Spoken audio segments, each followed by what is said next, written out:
You don't invite someone to come over, even for dinner, if you think that person is a pederast or a child molester, if they're a rapist, if they're a murderer, even if they're a thief. You don't invite them inside your home. Well, this is our home. America is our home. The people who come here have to be able to assimilate and become Americans. We're so egalitarian in that way. Any person on the planet can be an American. So if we're going to give you our complete acceptance and you get to adopt our heritage, a heritage of winning, a heritage of saving other countries from war, a heritage of philanthropy and of excellence in design. If you want that, all you have to do is learn how to speak English, swear allegiance to the flag, and love this country. That means being one of us. You don't have to eat apple pie, but you maybe should have tasted it. You should get into us the way we're letting you get into us.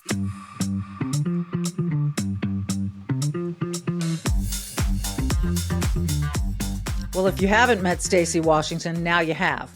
She's known as Stacy on the Right. She's on Sirius XM. She's on the Salem channel.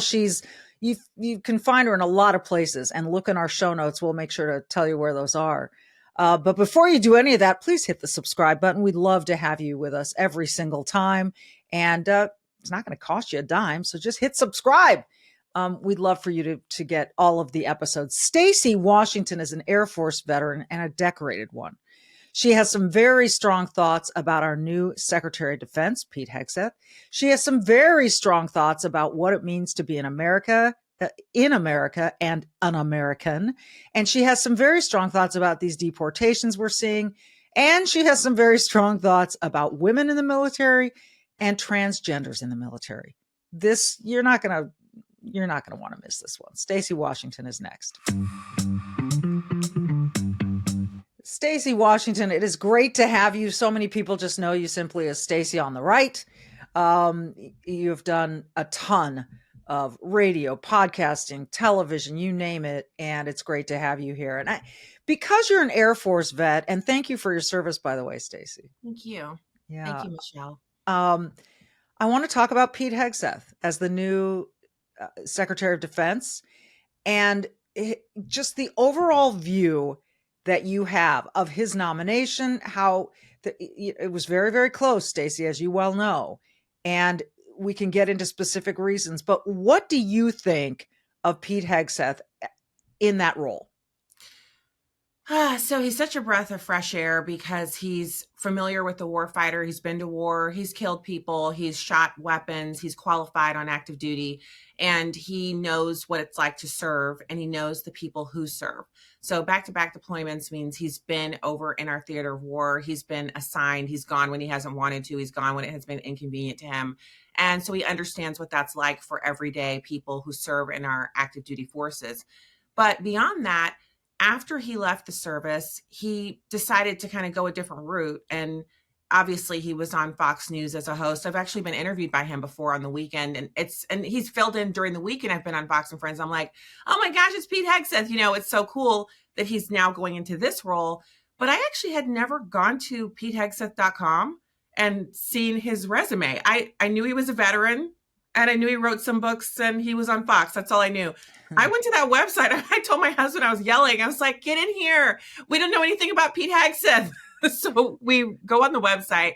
We learn all about him. And then I started to see the things that he was saying about the possibility of taking over DOD. And I love his attitude about improving the standards in the warfighter. So the warfighter is all about standards. When I was in, it was long before woke and all of that stuff. We had diversity training, but it was a 30-minute chat with a person who'd been trained to do that over in what is military HR. And that person would come over to our unit and we'd all gather together for an afternoon of training. And 30 minutes of that was about diversity. And it would devolve into us making fun of each other for whatever ethnic background we were. If you were Black, you'd get mocked for being Black. If you were, you just made it here, you're always late, you're Black. And if you're Hispanic, jokes about Mexican food and so on and so forth. You were Asian, you're in the military to do math, you're programming the computers. And we'd get done ragging on each other and laughing until tears were pouring down our face, go have a cup of coffee for our 5-minute break and come back in and then do sexual harassment training, which also ended in us mocking women, mocking people who were fat, things like that. Because in the military, no one's really fat. At least back then, if you were fat, you had to go on remedial training and you had to go to the gym and log your gym hours and go take a stress test and lose weight, or they'd put you on a 6-month program.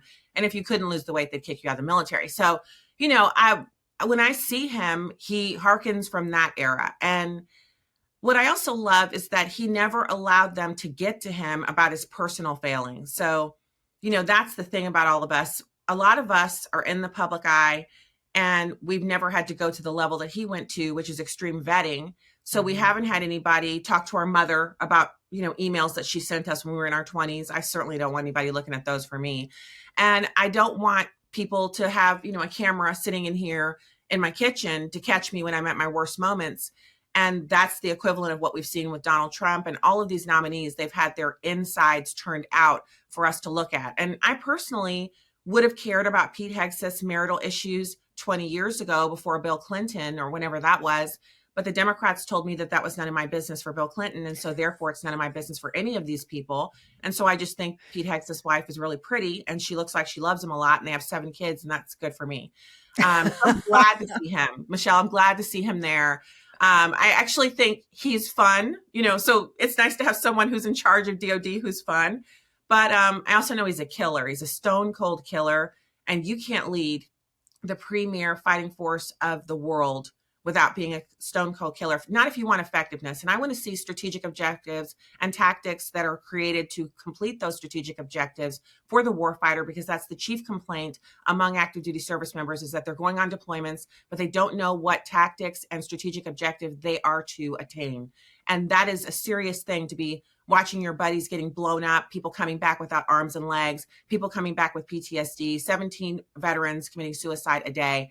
And we don't know, they don't know why they're there. They understand they're going back to back deployments, but they don't know why. They don't understand what is our mission in the Middle East? What is our strategic objective?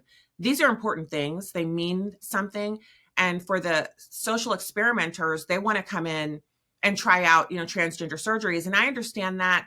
But we have to be strong enough to stand up to those people and say no. And Pete Hegseth will do that, where others who've been in that role have just kind of rolled with it. They went along with it. And that lessens lethality. It lowers our ability to actually win wars. And that's why those people volunteer. They volunteer to blow stuff up, break things, and take complete control, command and control over air, space, sea, and water. That's their job. That's their mission. And also to support and defend the Constitution of the United States against all enemies, foreign and domestic. They swear to that. And that's all they want to do. They don't want to experiment socially. And I'm glad that Pete Hegseth is going to put a stop to that. You are blunt. You are right there with everything that you say. And I love that about you. Because some of the stuff that you just said, it sort of like hit me, because people don't always say these things out loud. Like, Pete Hegseth has killed people. Therefore, he understands what it's like. He's a stone cold killer. People are so afraid of that language. Maybe we've been softened. I don't know. But people are afraid to really acknowledge the fact that, that's what the military has to do sometimes. Yeah. And, so, instead they want to make it all soft and cushy, but that's not the role of the military. Now, one of the things that Secretary Hegseth got targeted a lot by was whether or not women should serve. You served in the Air Force.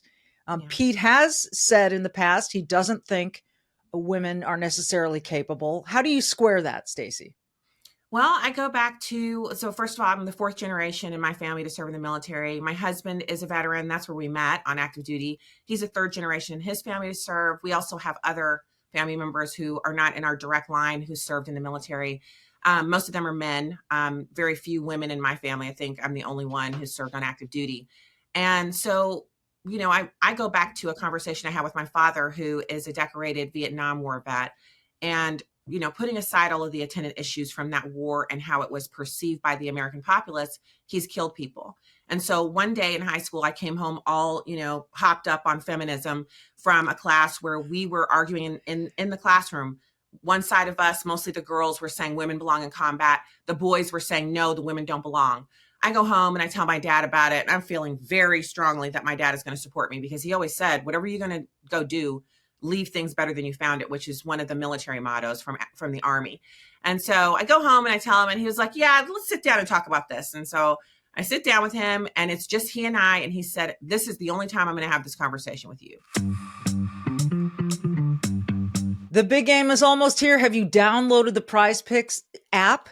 You got to do this. And look, if you download the app today and use the code Michele, Michele, you will get $50 instantly after you play your first $5 lineup. Again, download the app today. Use the code Michele, Michele, to get $50 instantly after you play your first $5 lineup. All right. So here's some good stuff is coming up. This big game, this is now or never time, guys. You got to download this app and have some fun setting a lineup.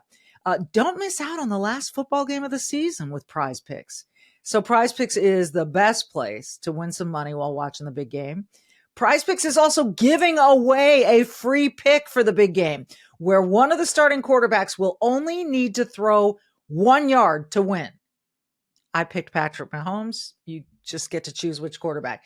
If you're correct on at least one more stat projection, you can win real cash. Also, check out the promos tab to tail any of our super sweat Millie winners big game lineups. If you tail a lineup that goes 3 for 3, you can win a split of $1 million in promo funds. This is so much fun. This makes watching the games so fun. Download Prize Picks. Use the name Michele. After you do your first $5 lineup, you'll get $50 if you use my name, Michele. Enjoy it. I will just give you a quick hint that on X, if you follow me, I send out my lineups. I will tell you that Jalen Hurts, Patrick Mahomes, Juju Smith-Schuster, and A.J. Brown are part of my lineups. Download the app for yourself. Go have some fun.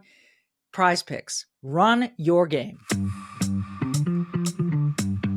I sit down with him, and it's just he and I, and he said, this is the only time I'm going to have this conversation with you. And I'm not going to tell you everything. But what I'm going to tell you is this is the kind of stuff no father ever wants to tell his daughter, but you need to understand this, because he said, I fully expect that you would want to join the military after growing up, traveling all over the world, but you would not want to be in a combat role. And he began to describe things to me that I will never utter to another person because of how serious they were, how gut-wrenching it was listening to my dad talk about the things that he did in Vietnam and the things that he saw with his own eyes that he will never forget. And when he got done, I was crying, and he was like, this is not a role for women, because anytime a woman is present, men have the natural instinct to protect. So a woman in a combat unit means the 10 other people in her unit, or 11 or 100 or however many there are, all of the men will be there. Instead of focusing on lethality, they're focusing on protecting the women in the unit, because a woman in combat is an automatic kidnap instead of a kill, so that she can be tortured and raped and made an example of for the enemy to use against us. And there's also the issue of women's body strength, muscle mass. I happen to be 6 feet 2 inches tall, so I'm pretty tall, but I'm still not as strong as a man. In my most physically fit, when I was on active duty, when I was the leanest, I had the leanest muscle mass I've ever had in my life. I long for that youthful body again. I still was not as lethal or fast or strong as a man. Even a man who was 5'8" next to me would have more muscle mass and faster twitchy muscle reflexes. And then there's the issue of the mental on women. Yes, I can kill. I can tell you definitely if someone were trying to hurt me or my family members. I'm trained on active duty. I shot marksman. I put guns together. I built my own AR-15. We own a certain number of weapons, and I like to shoot. And I would kill someone if I needed to. But the desire to kill and to kill effectively is not something that I naturally have as a part of my persona, but men do. Now, not all men have this. Mostly it's men you find who want to volunteer to go into the service. And so Pete Hegseth is telling an uncomfortable truth that most women actually acknowledge. I never met a woman on active duty who wanted to serve in combat. All of us were in support roles, and we loved it. We loved serving, but we didn't want to go on the front line. We would talk about, oh my gosh, what if we get assigned to go on a deployment? And I did. I went to Saudi Arabia in support of Desert Shield. And I'll tell you what, I was scared because of the possibility, being in a Muslim country, they don't respect women. Back then, the only way I could drive was if I was wearing my military uniform, because back then women in Saudi Arabia didn't have the right to drive. So I went, and it was a piece of cake. But then the rotation after me, the one I was supposed to be on, but I chose the earlier rotation because my husband, who was then my boyfriend, said, get it out of the way, go in the cooler months and come back before it gets hot. I'm glad I did, because we lost 19 service members in the Khobar Tower bombing from our unit and in that next rotation. So I would have been there had I not selected the earlier one, because my then boyfriend was like, just get it over with. My gosh, it's just he said it's 94 days.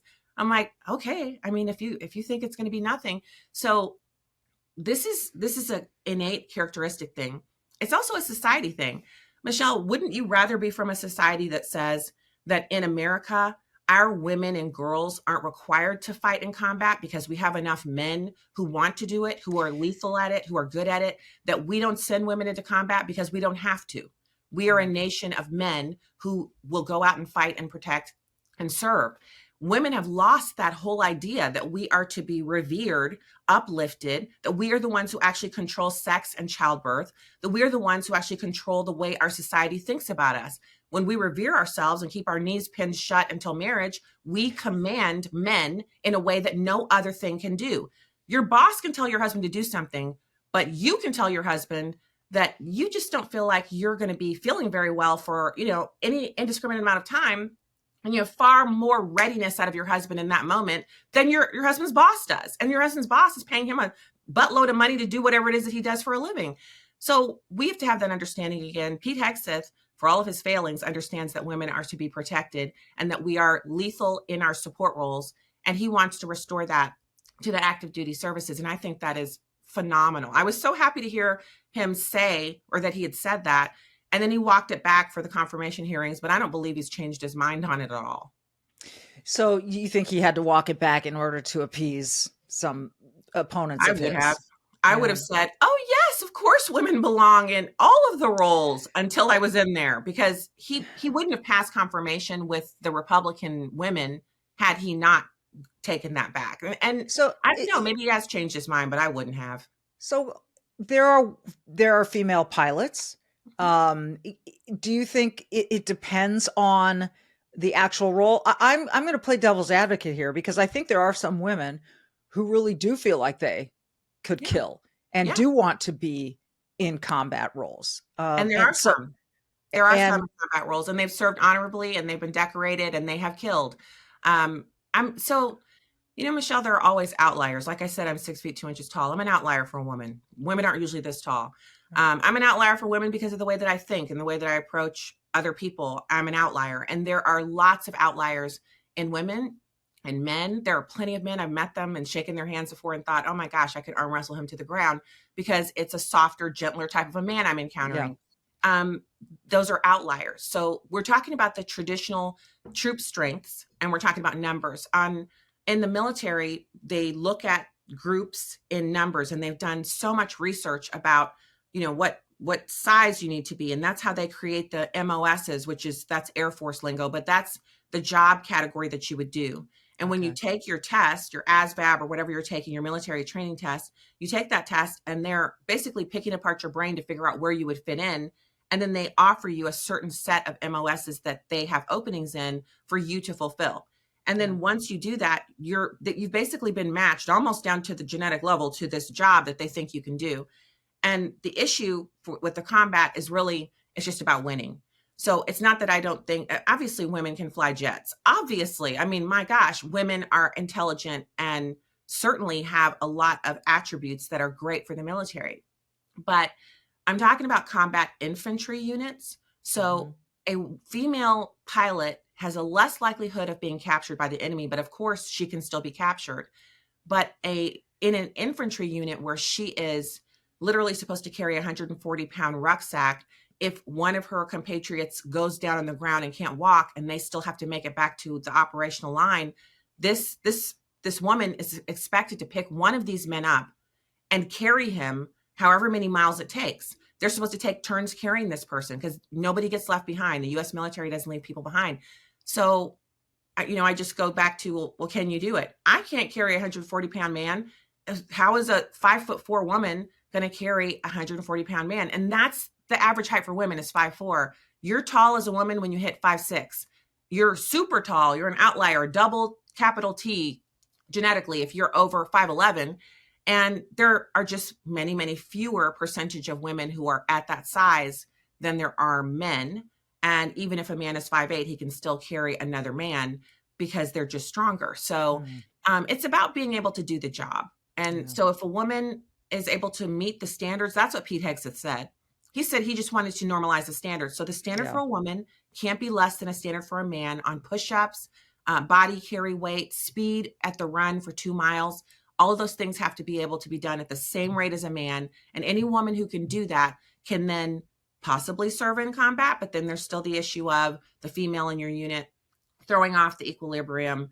There's also how men are with each other. They're less likely to be their natural selves if a woman is around, even if that woman is rough and tumble and, you know, an infantry chick.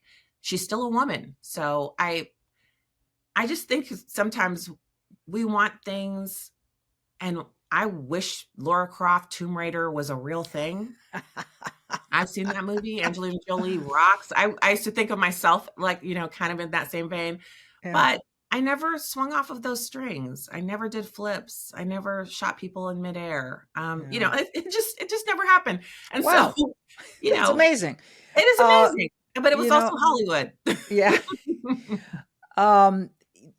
These are remarkable times we're living in, such that, you know, the president has had to say, we're no longer going to fund children getting transgender, you know, chemical castration, any kind of chemical or surgical operations. I am totally down with that.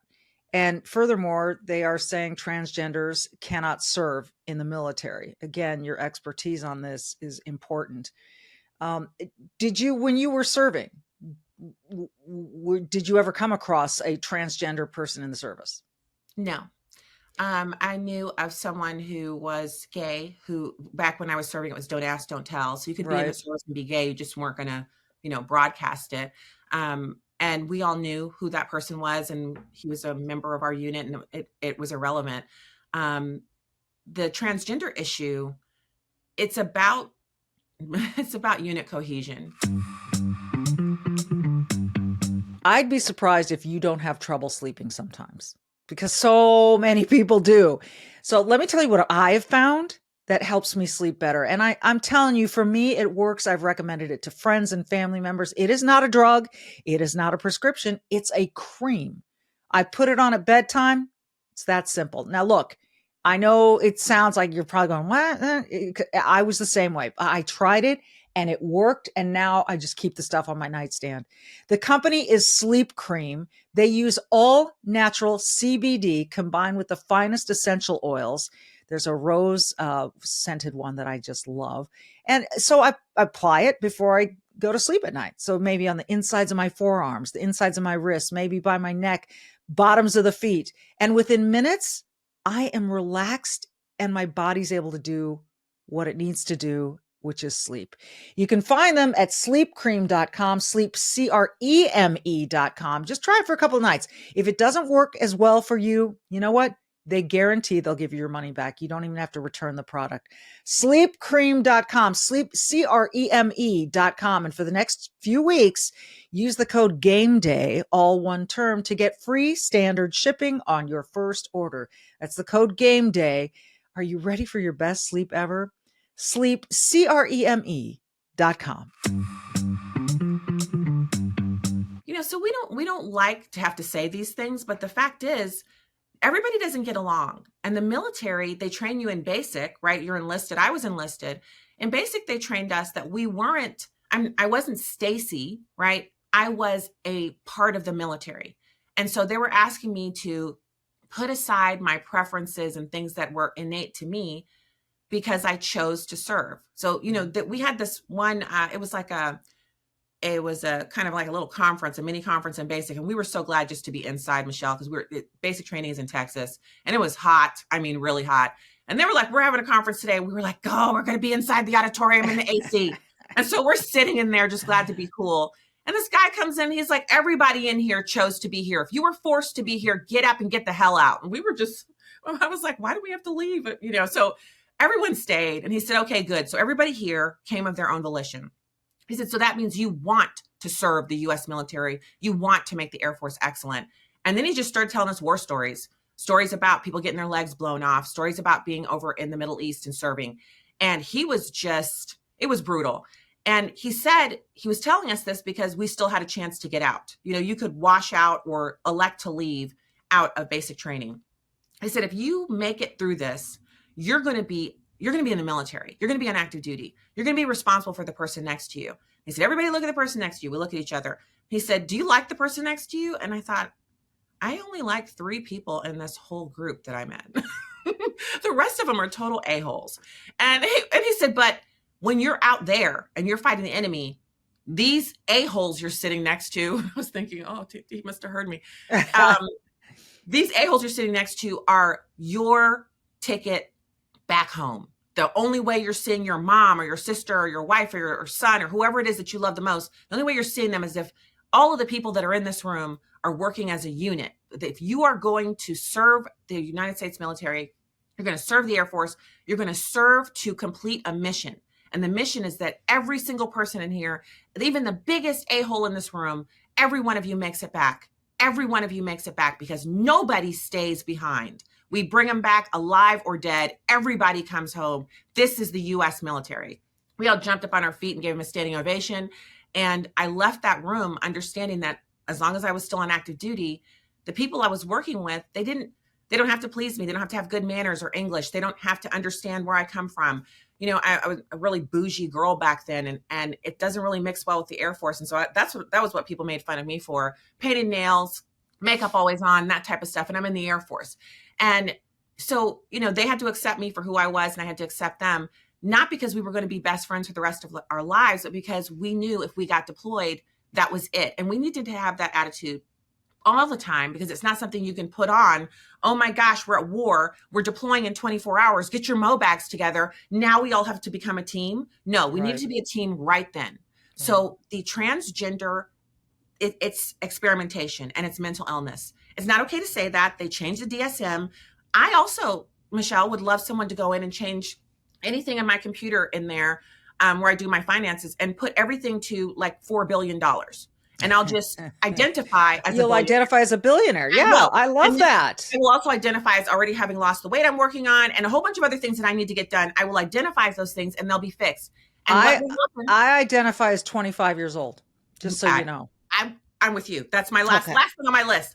Me and Michelle are 25. Also, we have great work schedules. We get lots of vacation time and we have money to go anywhere we want. We're always in Switzerland. We're in Switzerland. Yeah. We're in France. We're in England. We are constantly going to places and we're taking pictures of ourselves with our smaller 25-year-old butts. It's excellent. It's outstanding. I mean, I'm there.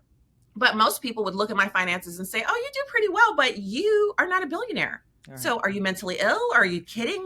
So there's no room for that. So active duty service members don't have time to indulge your mental illness. They're there for a mission.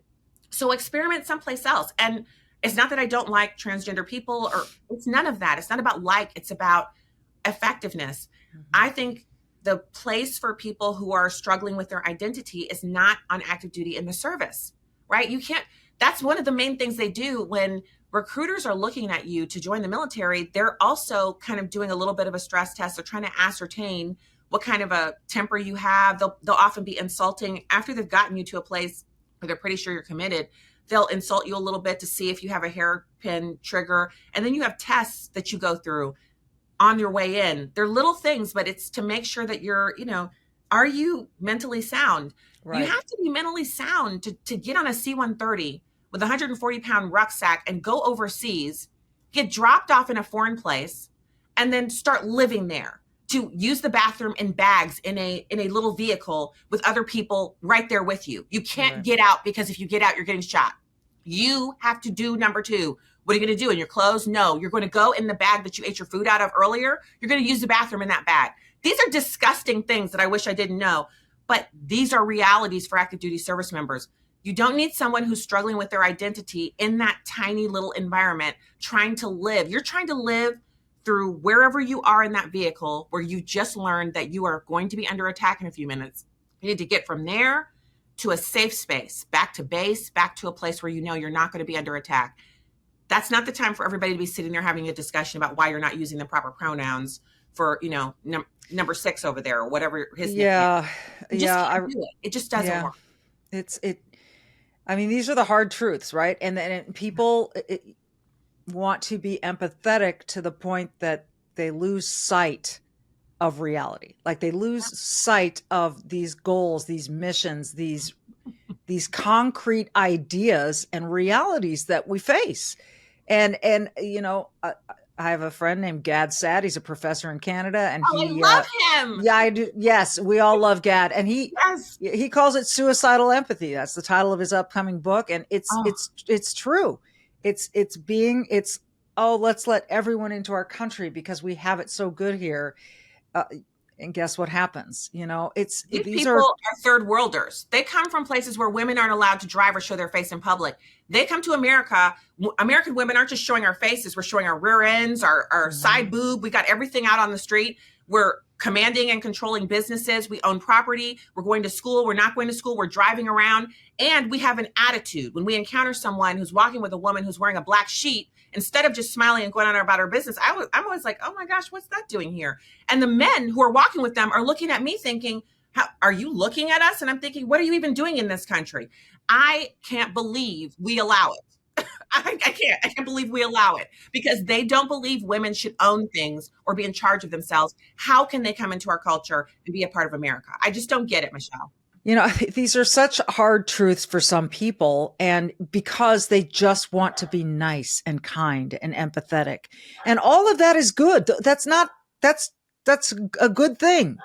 But when it comes down, I live in Minnesota, and in the metro area here, Minneapolis and St. Paul, we have a lot of people from Ethiopia, from Somalia rather, and I have seen these women totally covered.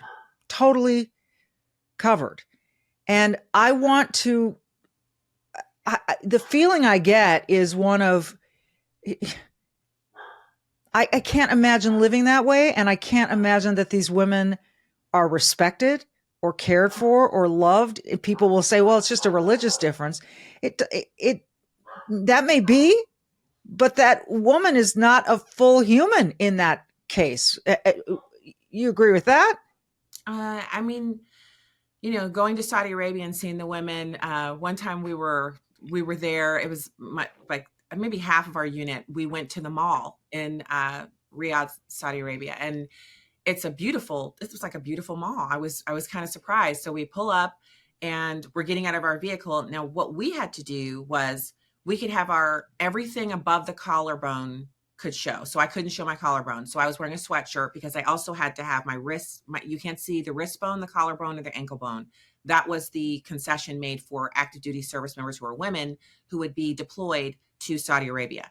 So I had on a sweatshirt, jeans, and tennis shoes, no sandals for women. And, so I'm ready to get out. So we get out of the car. All of us are checking each other to make sure that we're fine because the religious police in Saudi Arabia will beat you with a billy club if you're not adhering to the rules. And that applies to service members as well.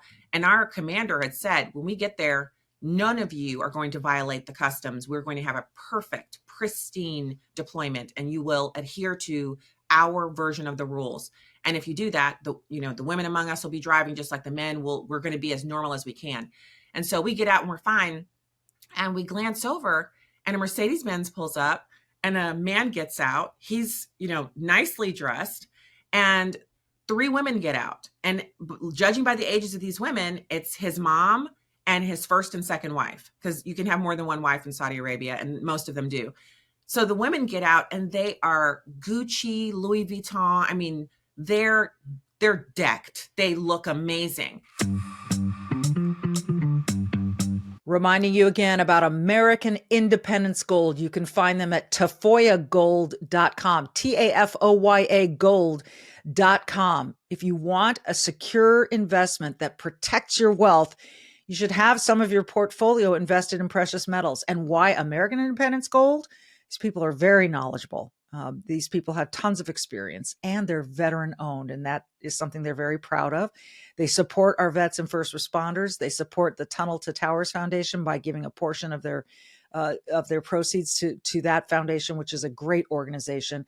Look, for generations, silver and gold have been the safe haven for wealth. It's the only currency that is recognized around the globe. So go to American Independence Gold by going to tafoyagold.com, TAFOYA gold.com, or here's the number, 833-324-4653, 833-324-4653, 833-324-4653, or tafoyagold.com. Make the smart move for your future today. And they get out of the car, and then the younger wife was in the front seat, the older wife is in the back seat, and the mom. They all get out, and the women get out these head to toe coverings and put them on top of themselves. And then once they were fully covered, and their eye slits were okay, then they go into the mall. And we all looked at each other, and I was like, what hypocrites? Underneath that black sheet, she looks amazing. She's dressed better than I ever been dressed to go to the mall. These people have money. Yeah. And we were just like, we just stood there for, we were just going crazy talking about it.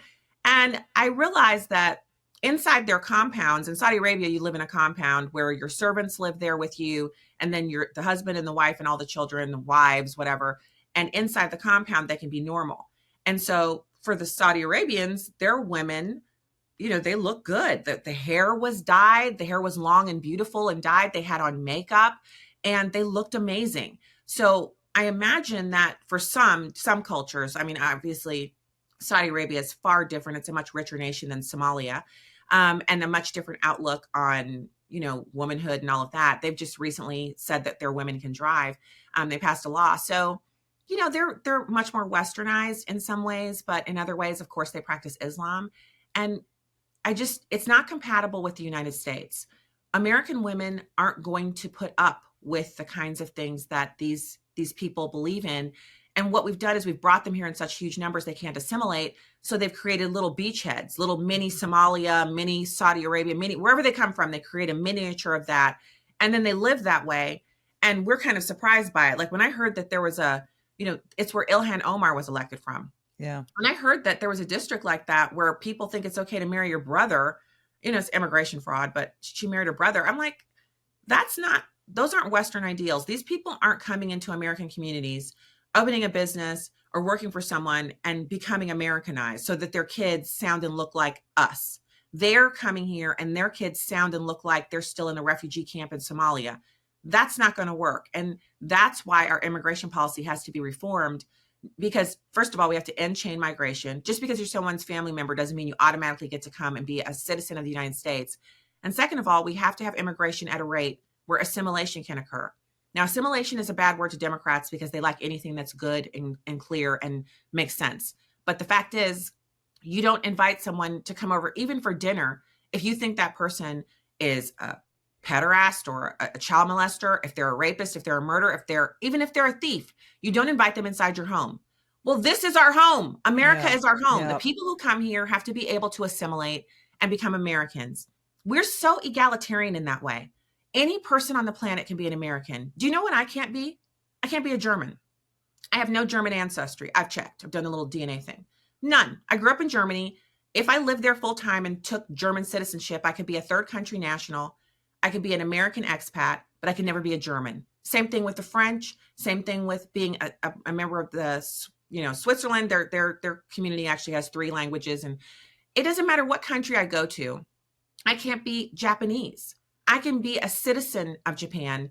I can't be Japanese or Italian, but I could be American. I can be from any one of those other countries and come here and be an American. So if we're going to give you our complete acceptance and you get to adopt our heritage, a heritage of winning, a heritage of saving other countries from war, a heritage of philanthropy and of excellence in design, the heritage of creating the internet, the iPhone, and every other major technological breakthrough out of America, the heritage of fine education, universities, the heritage that comes from Socrates and the great thinkers from long ago. If you want that, all you have to do is learn how to speak English, swear allegiance to the flag, and love this country. That means being one of us. You don't have to eat apple pie, but you maybe should have tasted it. You should get into us the way we're letting you get into us. These people are coming here and they're taking advantage of everything that we have, but they want to like criticize us because we like Mexican food. Come on. Are you an American? Then you like Mexican food too. You like being Irish on St. Patrick's Day. You're Black on Snoop Dogg's Day, whatever day that is. You're one of us. Or maybe you should go back to your country of origin or some other country. There are 195 countries. Go to another one if you don't want to be an American. I know we want to be nice, but Michele, this is my thing. And this is the litmus test because I'm getting hit on this on the radio. People are calling me and saying, Stacy, I can't believe that you're okay with deporting women and children, or people who've been in this country for decades.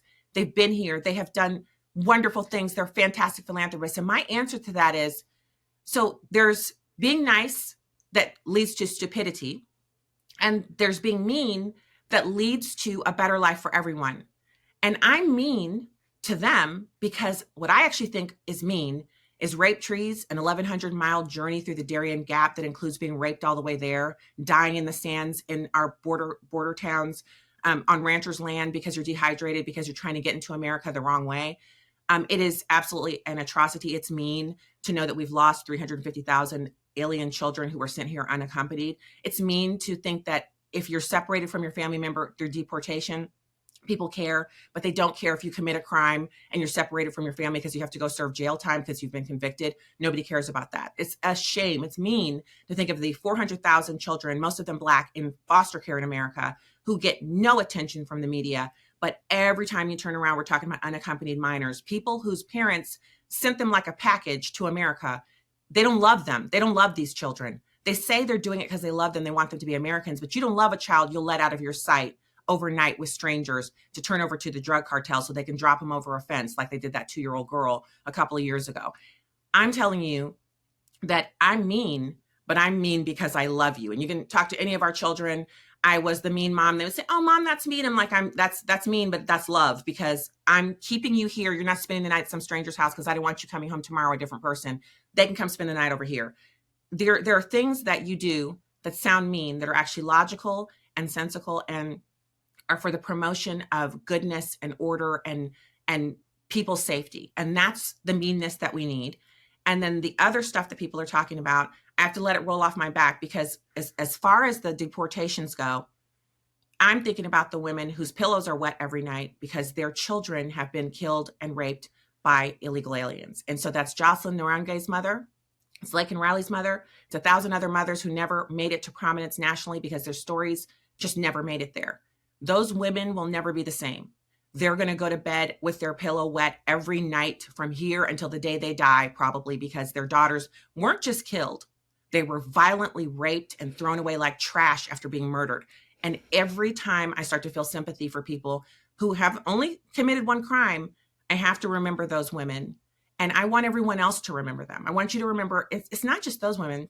There are people who've been carjacked, they've been murdered, they've been sexually assaulted, they've been kidnapped. The kidnappings, it's like 2,400 kidnappings a year by illegal aliens. I mean, it's an unbelievable amount of crime that we're subjecting ourselves to for this open borders policy. So I am mean, but I'm mean because I love this country and I love the people in it. And I want safe communities and safe streets because let's face it, we have enough of our own homegrown criminals that belong to us that we can't deport or get rid of, that we have to deal with without bringing in another country's criminals to deal with here on this. And I feel like the one person who understands how I feel, who feels the same way as I do, but even more, is President Trump. He understands how I feel. He understands how Jocelyn Nungray's mother feels. He understands the victims of crime, how they feel, and he wants to protect the rest of us from that same fate. And so the deportations are brutal, but they are the reality that we have to face because Biden let all those people in here and they have to go back. All of the people who are in the country illegally have to go back, or we don't really have immigration policy. And so, it's like any hard thing. I just have to do it because it's right. I have to support it because it's right. And that's why she is called Stacy on the Right. And she is brave. She does good. And you should check her out if you haven't already. I'm sure most of you know of her and have listened to her, but you're all over the place. I mean, you're still on the Patriot, right? Yes. So it's 3 hours a night on Patriot at the late night. We hang out together at night. We have good guests. I hope you'll join us over there and love come to on and talk about your amazing work. And then, of course, I'm on Salem at 5 p.m. Eastern Standard Time. And that's a news-based show, news-based program. We have guests on there. I was so excited when I saw my calendar item. It lit up. It said Michele Tafoya podcast. I was like, yes, I'm going on the show. So thank you. Oh, you are welcome. I honestly think you have the courage of 100 people, and you're exemplary in that way. I think we are suffering for a major lack of courage in this country, for people to say the things that they believe and say them strongly. And it's because it's become unpopular. But I think the book you wrote was something on cancel. What was the title of it again? Eternally Cancel Proof. So I'm a big Bible study chick. I love hanging out with my Bible study buddies and my little prayer warriors. And we're strong because I'm strong because I have Christ in me. It's not my natural position to be firm. I was a huge people pleaser before I got into politics. And the thing that really has made my life so much better is knowing Jesus Christ and not having to please people. I mean, it's a freedom that if you're a people pleaser, join us over here. It's good. It's good. It is better. It's better. It's liberating. It's totally liberating to not be beholden to other people. I can narrow it down to this. It's internally motivated versus externally motivated. When you have your values strong within you, and that's what motivates your actions and your thought and the way you conduct yourself, you're going to feel great. But if you're pandering to everyone else around you, you're not going to, that's not the way to live. That's not the way to live. It's not. And for all of us who are not in our 30s anymore, come on in, the water's fine. Because if you spent the first 30 years of your life people pleasing, you have a PhD, you've done enough, honey. Come on in and please yourself. And I think that, that's a huge thing for us as women, because we want to serve and we can still serve. I serve greatly, my husband and our kids. But I don't do it because someone is making me, or I'm worried about what someone thinks. And people always say that, I have people tell me all the time, oh, you're so strong. I'm not. I'm a crybaby. And my husband said, I'm a hard candy shell, chocolate inside. And I'm like, oh, is the hard candy shell, is it made of Teflon? He's like, no. I'm like, okay, well, so that's who I am if you know me as a person. But for work, there's nothing like the truth, Michele. It is such a cleansing balm. It's like a spa weekend. It's the best thing that we can get into. And the truth told by yourself and other people who are strong, this is what we need in this country. It's part of the reason we were able to get my favorite Christmas present, Donald Trump, back in the White House. That's how we got it, by telling the truth. So I love doing this. And even when I'm really, really tired, I know there's a purpose to being out there and telling the truth and interviewing great people who tell the truth. And even when there's disagreement on issues, even if we're not in the same spot, that sharpens us. Yes, being it able does. to sit and disagree. And then, going on about our business and knowing, like, I think Michele's great. We disagreed on that, but I learned from her just then. That makes us stronger. That makes us stronger. We need that mental scar tissue, and we need the courage to have those. That's why on the left, all they want to do is shut you up with their bullhorns and their shouting. They don't want to argue. They're not arguing in good faith. They're not arguing to find truth. They just want to shut you up. And so I think that's a big distinction between right and left. Stacy, we got to do this again. It was so much fun. My calendar is always available to you, Michele. You tell me when, and I'll be back here. I'm so excited that I got to go on your podcast. I'm thrilled to have you. She is Stacy Washington. Look in the show notes, and you've seen it on the screen here for all the places you can follow her. She's amazing. Stacy, thank you. Thank you, Michele. Be brave, do good. We'll see you next time.